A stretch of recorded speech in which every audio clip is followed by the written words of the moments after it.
본 영상에서는 오토인코더를 사용하여 아이리스 데이터셋을 차원 축소하는 코딩을 직접 구현해보고 대표적 차원 축소 방법인 PCA 방법과 비교해 보도록 하겠습니다.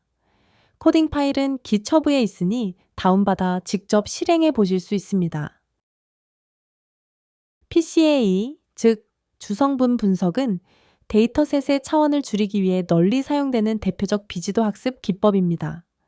예를 들어 10개의 특성을 2개의 특성으로 차원 축소한다면 PCA에서는 선형 변환을 통해 새롭게 만들어진 특성들, 즉 Z1, Z2와 같은 형태로 차원을 축소합니다. 따라서 PCA는 수학적 계산에 기반한 선형 차원 축소 방법입니다. 우선 PCA를 사용하여 차원 축소하는 코딩을 구현해 보도록 하겠습니다. 먼저 넘파이, 판다스, 정규화를 위한 민맥스 스칼러와 같은 라이브러리를 불러옵니다. 그리고 그래프를 그리기 위해 매플랏 라이브러리와 PCA 구동을 위해 사이킨런에서 PCA 라이브러리를 불러옵니다. 엑셀 데이터셋을 불러와서 df 변수에 저장하고 빠른 계산을 위해 어레이 형태로 변환시킵니다. 본 엑셀 파일에서는 세토사, 버시칼라, 버지니카 세 가지 품종이 숫자 0, 1, 2로 되어 있고 Y 데이터에 배정합니다. X 데이터의 경우 민맥스 스칼라를 사용하여 정규화를 수행한 후 배정합니다. 단, 여기에서 말씀드리고 싶은 것은 모델 구축 시 데이터를 트레인, 테스트 데이터로 나누어야 하지만 본 코딩의 목적은 전체 데이터를 저차원으로 군집화하는 것이 목적이기 때문에 트레인, 테스트 데이터로 나누지 않고 전체 데이터를 사용했습니다. 그리고 PCA를 사용하여 차원 축소하는데 여기에서는 시각화를 위해 2개의 주성분으로 차원 축소하겠습니다. 2개의 주성분을 PC1, PC2로 명명하고 품종을 범례로 설정하기 위해 실제 품종인 Y 데이터를 타깃이라는 이름으로 하나의 컬럼을 추가했습니다. 그러면 아래와 같이 차원 축소된 2개의 주성분 값과 해당 품종을 배치한 데이터셋을 얻을 수 있습니다. 이를 토대로 PC1, PC2를 사용하여 그래프를 그리면 이와 같은 플롯을 얻을 수 있습니다. 특히 3개 품종을 구별하기 위해서 파랑, 주황색, 녹색의 다른 색깔과 심벌을 사용했고 각각을 세토사, 버시칼라, 버지니카로 품종 이름을 설정했습니다. 그러면 이렇게 총 150가의 붓꽃 데이터들이 2개 주성분 위에 그려지게 되고 어느 품종인지 쉽게 구별할 수 있게 됩니다. 결론적으로 PCA를 통해 2개 주성분으로 차원 축소 시 품종들이 잘 그룹화된다는 것을 알 수 있습니다. 그럼 이제부터 오토인코더를 사용하여 차원 축소하는 코딩을 구현해 보도록 하겠습니다. 이전 동영상에서 설명했듯이 오토인코더는 인공신경망 기반의 비선형 기법으로 인코더, 잠재 공간, 디코더로 구성되어 있습니다. 고차원의 입력 데이터가 인코더를 통해 들어오면 차원이 축소된 잠재 공간이 만들어집니다. 그 다음 잠재 공간의 정보를 바탕으로 디코더가 데이터를 다시 원래 차원으로 복원하게 됩니다.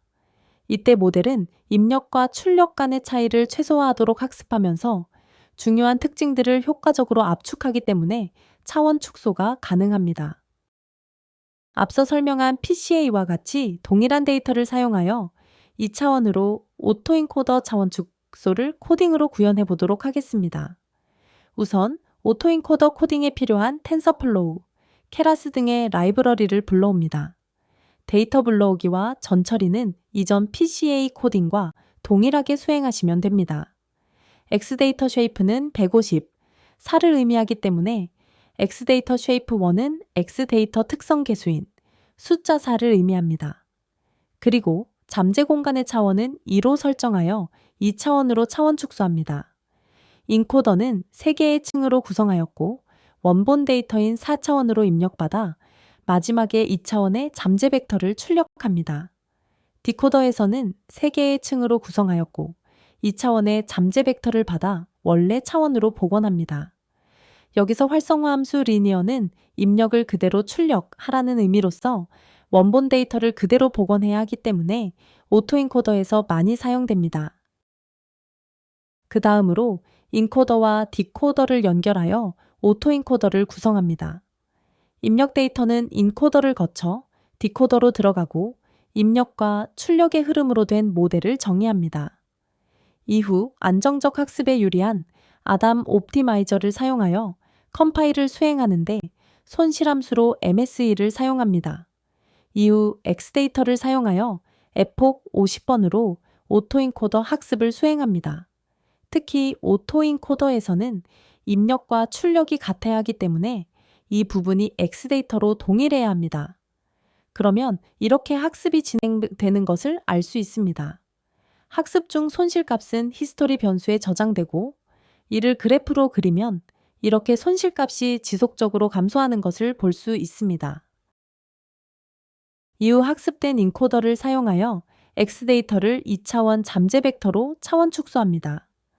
두 개의 잠재 벡터를 Z1, Z2로 명명하고 실제 품종인 Y데이터를 타겟이라는 컬럼 이름으로 넣어 하나의 컬럼을 추가했습니다.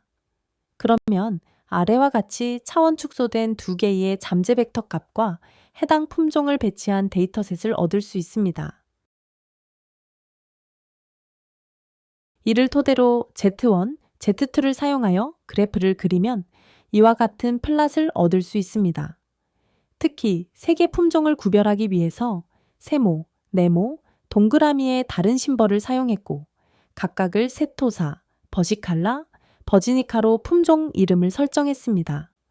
그러면 이렇게 총 150가의 붓꽃 데이터들이 두 개 잠재 벡터 위에 그려지게 되고 어느 품종인지 구별할 수 있게 됩니다. 결론적으로 오토인코더를 통해 두 개 잠재 벡터로 차원 축소 시 세 가지 품종들이 비교적 잘 그룹화된다는 것을 알 수 있습니다. 또한 파란색의 센토사는 홀로 떨어져 군집을 형성하고 녹색과 주황색은 가깝게 위치하고 있는 것은 앞서 수행한 PCA 분석과 동일한 경향을 보여주고 있습니다.